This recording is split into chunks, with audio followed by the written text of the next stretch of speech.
All right, welcome back to Old Guy REI.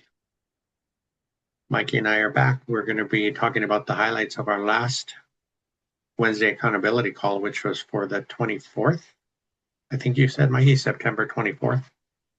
Hmm. And we had a couple new people join us this week, right? We had Nicole and Austin. Nicole actually is in Virginia, and she has her first rental in Utah. And she's actually going to try to self-manage that. But she did mention that she has family there. I think the family was a real estate agent, her uncle, I think. Bronco, yeah. Yeah, so that's great. She has a leg up on a lot of us having some boots on the ground there. And then Austin was from Alabama, and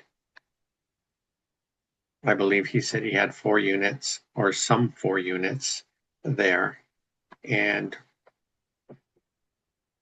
the conversation turned right away to property management because they were talking about, um, he had some property managers that he wasn't happy with. I think you're having better luck with your property manager, right? You invest in Pittsburgh. And I think you mentioned the first time around, you weren't having too much luck with the first person that was helping you manage your properties. And you recently switched, not property managers, but someone in the organization. Yeah, the first experience with property management, I really had nothing else to compare it to. So then when I moved over to another property management, I could at least have a comparison. But I don't really know. I think it's a combination of both, where I think it was a property management and also the property itself. And I think it took some time to get stabilized. So when the new property manager took it over, it was a little bit in better shape, and I Mm. think that helped moving forward. But that's why I liked the new person, Nicole, who hopped on today, saying she's going to self-manage remotely. And I know it's a topic that we've always been circling around, trying to figure out how we can institute that in our processes. But I know it's a big hurdle to go over.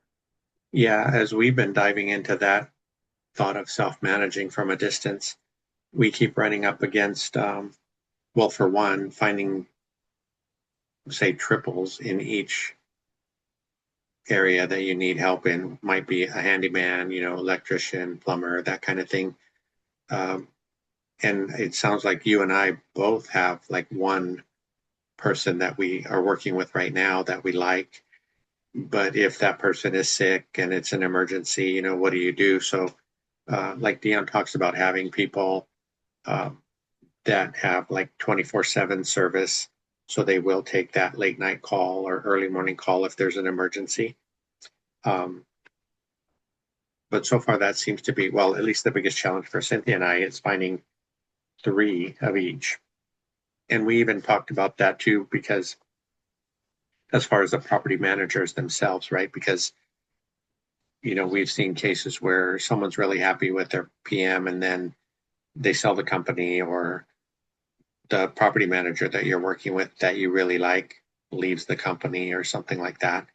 So it's, I think what we've been doing is just listening to some of the other groups and just finding some other options for property managers just in case we have to switch all of a sudden. Um, but yeah, that's part of the challenge of owning properties at a distance.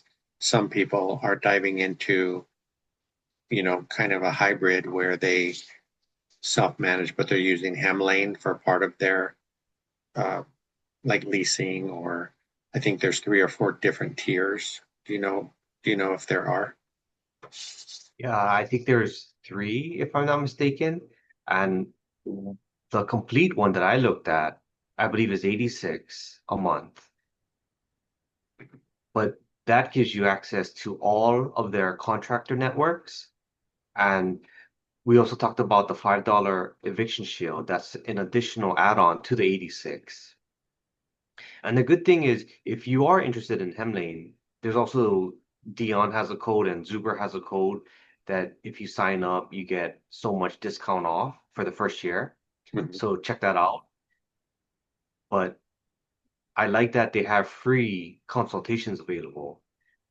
So if you're even on the fence of trying to use Hemlane, you can talk with them. Even questions I have after the interview, I've been able to message the representative and they got back to me right away. And even on this call, we had other investors switching to Hemlane and they've liked it so far. Yeah, I know Josh is working with them now. He's in Washington. I think he said they have a place in Florida and they have a couple in Washington. I think did he say the Florida one they're managing on their own for right now? Yeah. I think he did, yeah. Um, and then some folks were asking if Hemlane charges a fee, like if their tenants pay their rent with a credit card. And I think they said that right now Dana is not, she's kind of absorbing that fee from the credit card companies for now. I imagine, at least seems like it would be better business to pass that charge on to the tenants. Um, I don't know what you would call what we're trying to do, but we're slowly putting in our own systems, even though we have property management. So I don't know if that's more of a hybrid style, but we have found success bringing in our own outside contractors, but still having property management as an umbrella over that, just in case an emergency would happen, we still have someone that can get out there quickly. yeah, that's right.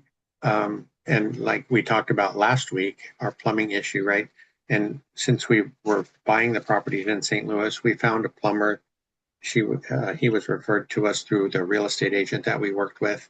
So we found a plumber, we found a contractor. She referred me to an electrician, heating guy. But again, that's just one for each category.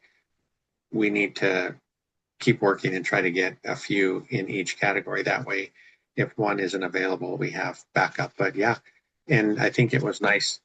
And we've talked a little bit about that on previous calls where since you got to go meet your tenants a few weeks ago, and like you said, you're the middleman. And I think it's really nice that you're able to contact your tenants and say, hey, I got someone coming over to look at this or that.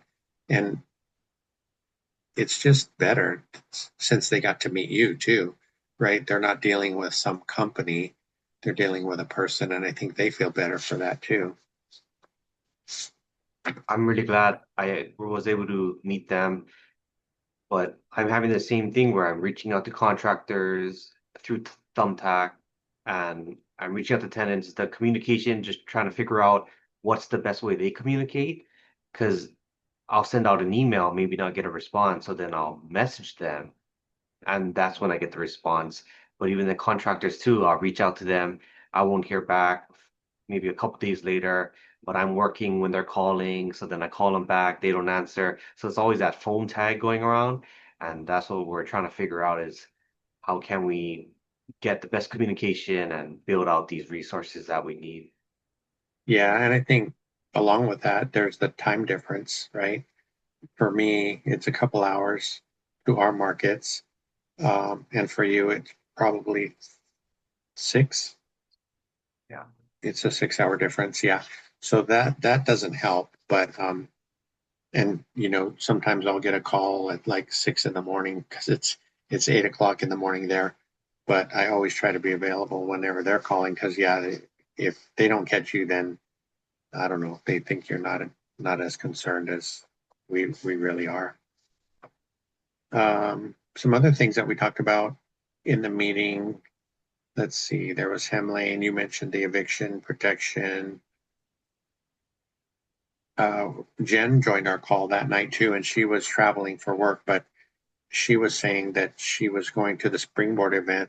That's something that Thatch puts on, and she was talking about the possibility of finding a property that they can add an ADU, maybe split the lot, sell one or the other and keep one as a rental.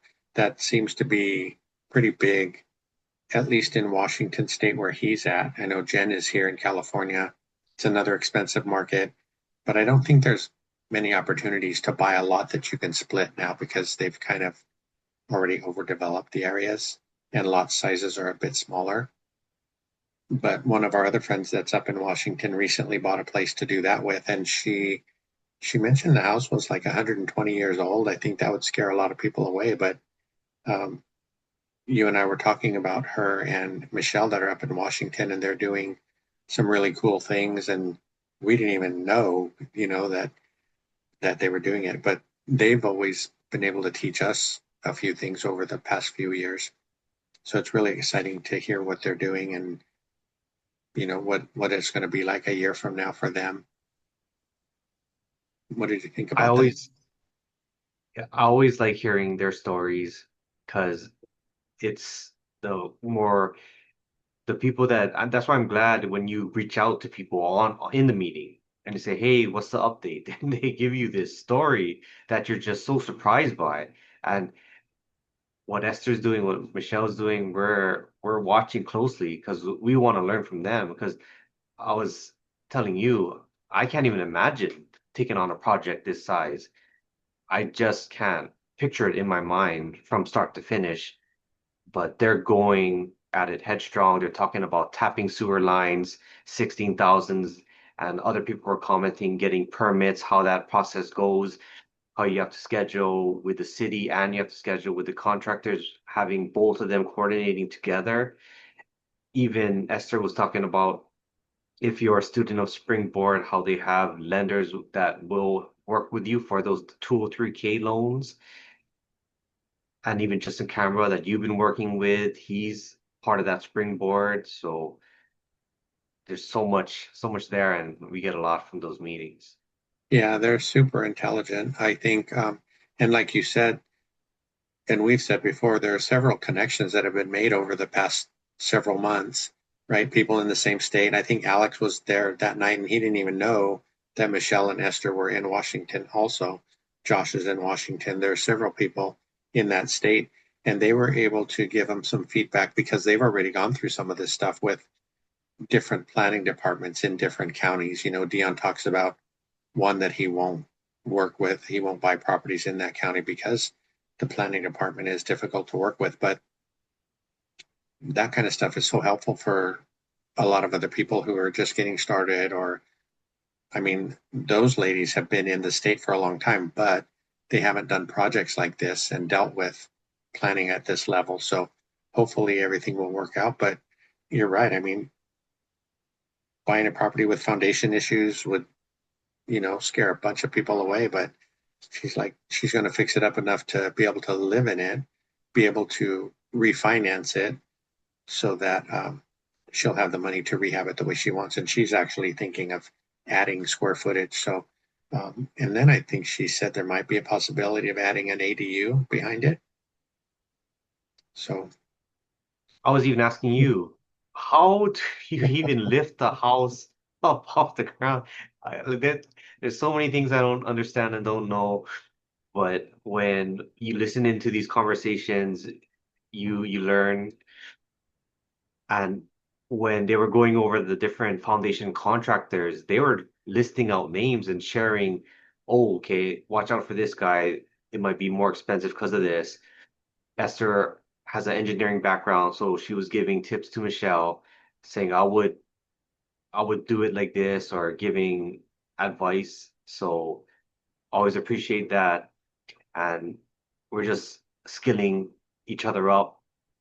So it'll be great to hear how it moves going forward. yeah, I think, well, Esther was talking about the lender that she worked with, and she wouldn't recommend the lender. But we forgot to get the lender's name. She wasn't going to recommend to work with them, but we would like to know the name so we won't work with them if we end up meeting them up in that area.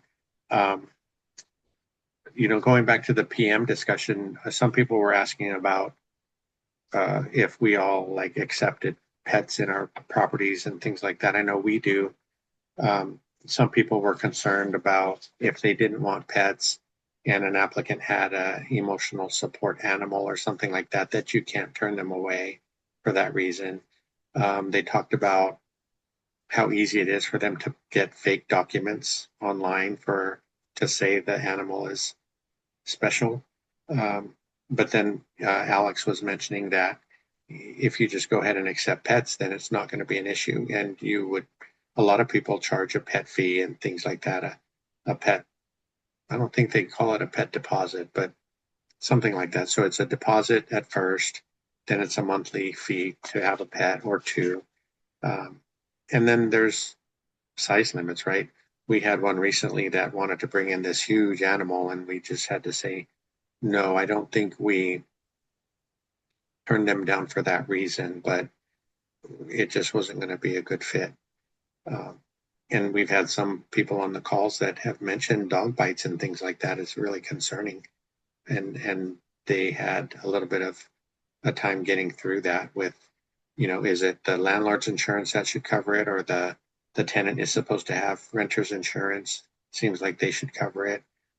And it depends on the people too, because some dog owners take full responsibility and some try to put it off on anyone else so they don't get, dinged that way. But our property manager in Missouri was saying that they also do a pet screening, just like they do a people screening for applicants. So I'm not exactly sure how that works yet, but I think I like that idea. What else did I miss that you caught that week? I did like that story about the mom and pop with the boring businesses. There was a post in school about it, and there was also talk on the meeting, talking especially about HVACs, where before the mom and pop would give great service, recommend parts to be replaced, but now the hedge funds that buy those mom and pops, they'll look it over, say you got to replace the entire furnace. When if it was a mom and pop before, they'd say, no, all it is you just got to replace this part of the furnace and then you're good to go. But once I heard this story, I was kind of on edge. Then you had the school post from one rental at a time saying the same thing, where it was time for their furnace maintenance. And as they're going to each property, the first one was, oh, I shined my flashlight on this part, you got to replace the entire furnace. So that was already skeptical.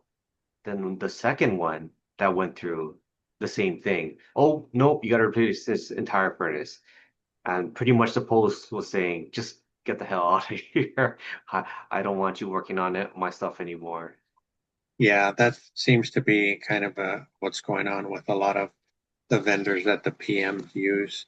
We had the same thing, and you and I were just talking about the fact that, so for example, we had a property that the furnace was acting up. The property manager sent their guys out to take a look, and of course, they recommended replacing the whole thing. I had another vendor that I worked with before that I know would have gotten it up and running without replacing the whole thing, but he wasn't available when I needed him. So, getting back to having three or even four or five options is helpful. And that's the biggest challenge so far when we're looking at trying to manage things on our own. Um, and then we talked a little bit too about how, if we try one property, I think Troy was talking about people with very few properties might try managing them in the beginning, at least so they can see some of the challenges, and they'll know better if they do hire a property management company later what's real and what's, not, or what's too expensive, and, what other options you might have. So I think that was a good tip. I mean, even Dion says if you're managing out of state, that he thinks property managers is probably a good way to go. Um, we have been talking about the Gary market, and a few of our friends have had vacant units for quite a while. So they're wondering what's going on there. We have one unit that we're trying to fill. It's been on the market for between 2 and 3 weeks. We've had some, like Esther was saying, one of hers has been vacant for 4 months. Um, And she and I had a conversation a while back where it was a little bit less stressful to have a vacant unit there because the mortgages are so cheap versus what she has in Washington. And those mortgages, if one of those is vacant, it's thousands of dollars a month. When I think our place is about $1,000 a month for the pity. So that's a little bit better. Some of our stuff in St. Louis is, between $500 and $700. So, I mean, you don't want them vacant, but it doesn't hurt as much as some of the other expensive stuff. Um, Yeah, I don't know what you would call that because I've been thinking about the evolution of a buy box, how that changes over time. And then you hear starting out for her in Gary doing out of state investing, but now she's contemplating, why don't I do it in my own backyard? I hmm, could put a larger percent down. I could still cash flow a couple hundred, but being able to oversee things a drive away instead of a flight away. And that's what works for her. And even another investor in some of the past meetings has also gone in that same direction where they're in a high cost of living market and it's they've tried out of state investing and for them maybe they want to be more intensive and more in control. So they decided, why don't we give it a shot and go in our own backyard and see if we can make something work. yeah, that's a great point. And I think after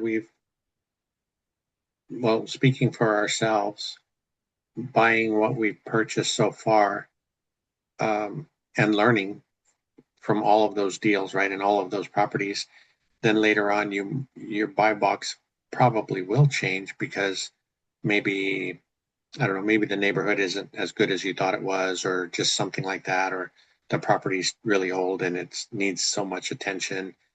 Um, but after you've had those for a while, it creates other opportunities for you.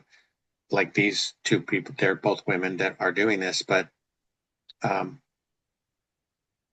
they learned it wasn't really, and I wouldn't call it an expensive lesson, but now they know or feel like their money is better spent in a different market, and they're learning about the new market. And from all of us on the call, I think it was 23 people this week, and that's been about what we usually start with, and it tapers off a little bit throughout the evening. But I'm really happy that so many people are finding us and joining us.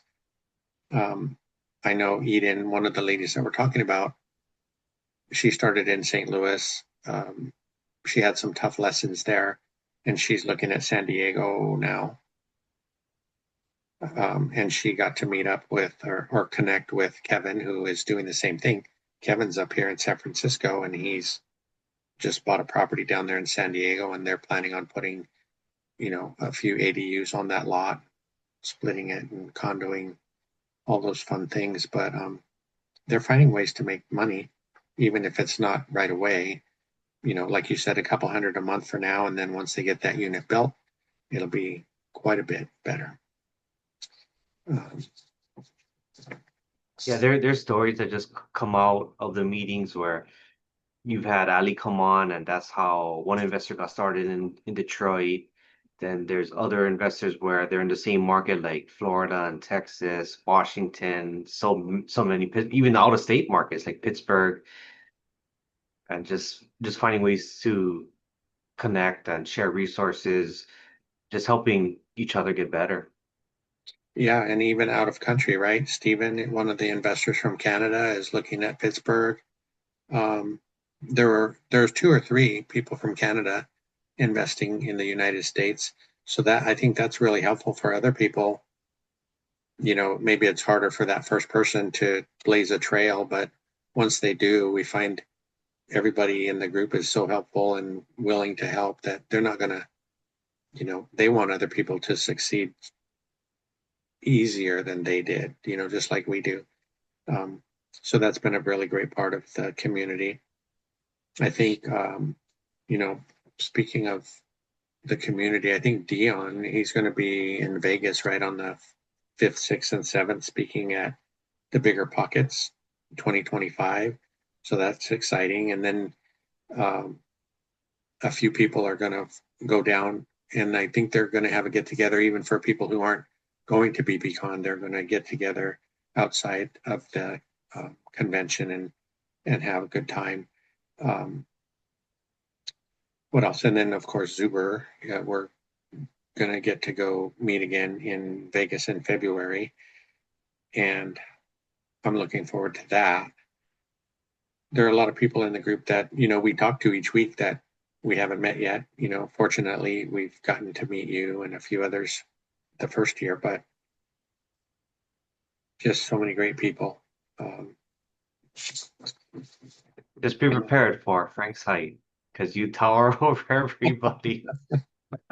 yeah, I think now that I'm old, I'll be shrinking a little bit, but hopefully that'll stay off for a little while. Um, so I think we covered just about everything in the meeting. What else is going on with you? What are your goals for this week? Anything special? Nothing special, just a lot of repairs, just with my walkthroughs of the properties. So working with, and plus the furnace, trying to get all the maintenance done before the winter comes.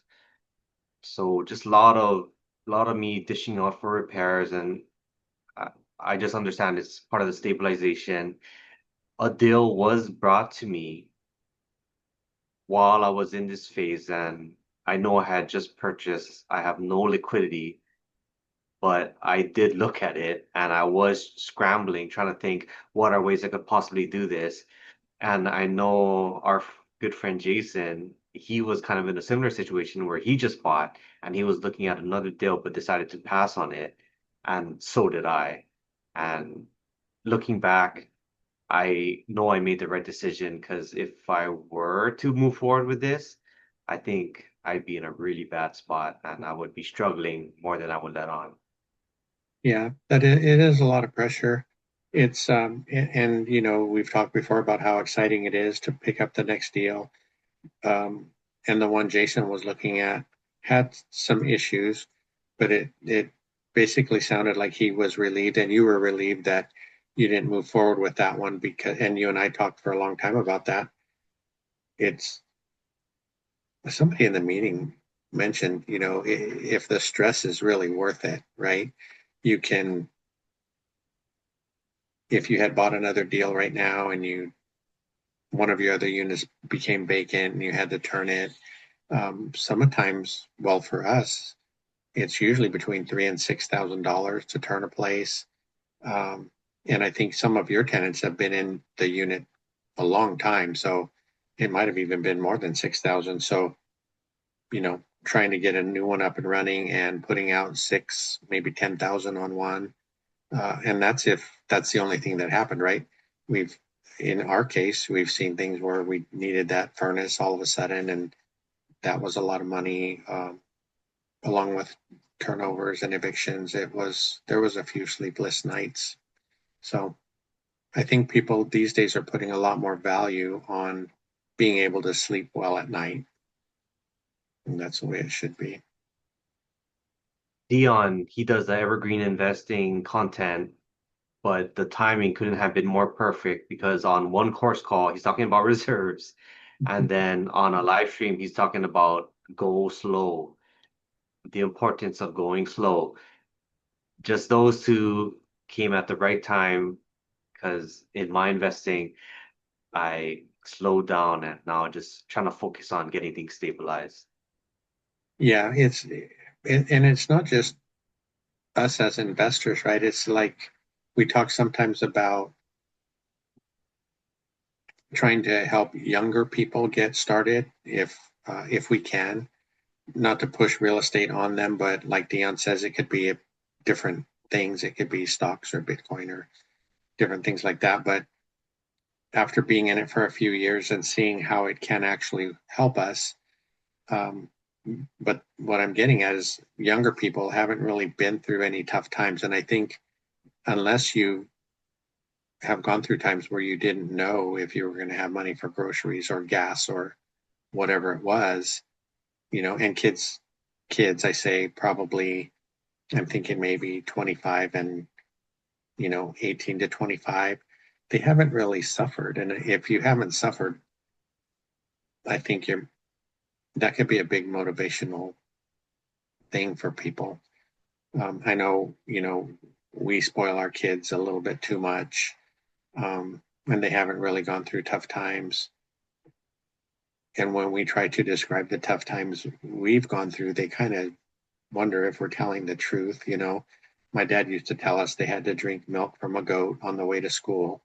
And I think that was a little bit over the top, but, or he had cardboard shoes or all these different things. So you never know. There are some stories out there, but I have lived through a lot of those things. We had weeks where it was tough to buy groceries, and so if younger people could go through some of those challenges, I think it might be easier for them to understand why it's important to start saving now, and building something for retirement. Because I always just thought, well, I don't know what I thought.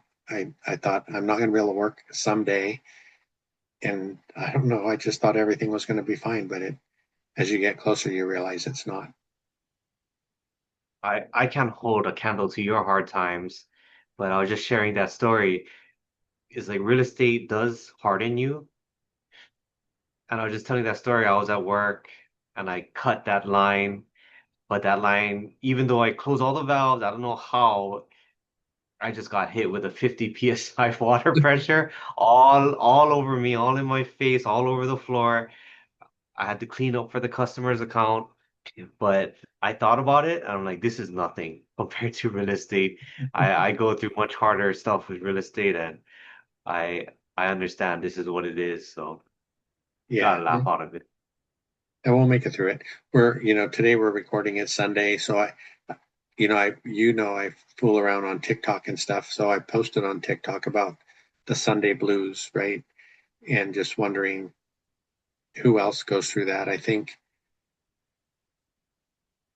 it was always a thing for me, but again, I didn't have a name until I think Dion mentioned it to me, and that because you and I have talked before about some days like I just wake up and there was this weird thing hanging over me, like it was, you know, the day was going to be a little bit off, and it's usually on Sunday, which Sunday about, I don't know, 2 o'clock in the afternoon, I just get this pressure.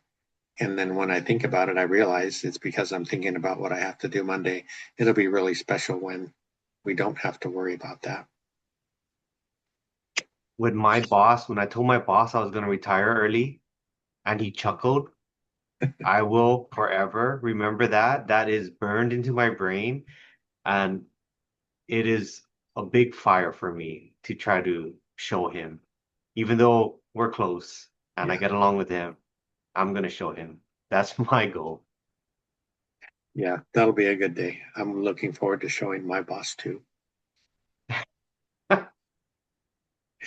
Well, I think we covered about everything. Again, I appreciate you coming on with me every week. It's been really special. I think you mentioned that we connected August, was it November of 2024? Was it 2 years ago, yeah. well, maybe it was 2023 then.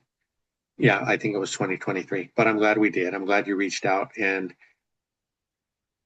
I appreciate all of your thoughts. And I think you're 40. Two? Did you forget already? Yeah, so Yeah. we're 20 years apart, right? We have a lot of similarities, and I appreciate the way you think because it makes me think differently. I was talking about Mark the other day because he was asking the question about, is it better to buy a home or rent a home? And a lot of us said buy, right? We think buy because you're going to, build equity and stuff. And if you're renting, you're just giving your money away to a landlord. But then he started pointing out some of the positives about renting. So, I mean, I guess I'm just saying, you're never too old to learn. And sometimes I jump to conclusions a little too quickly and then I have to go back and rethink it. But that day, he made me think that maybe renting is better because if we tried to buy a home today and the mortgage is going to be very high, but if you rent, you're paying maybe half of that or even less, you have more room to save money that way to get you into investing in whatever you decide to invest in. So yeah, I'm glad that I'm not too old to learn and you've taught us a lot. So Yeah, lifelong learners, both of us, and that's what I love most. all right. Well, we'll look forward to doing this again next week. And hopefully, we have a bunch more people join us this week and make some great connections. So I'll look forward to that. And thanks again. Sounds good. Thanks, Frank.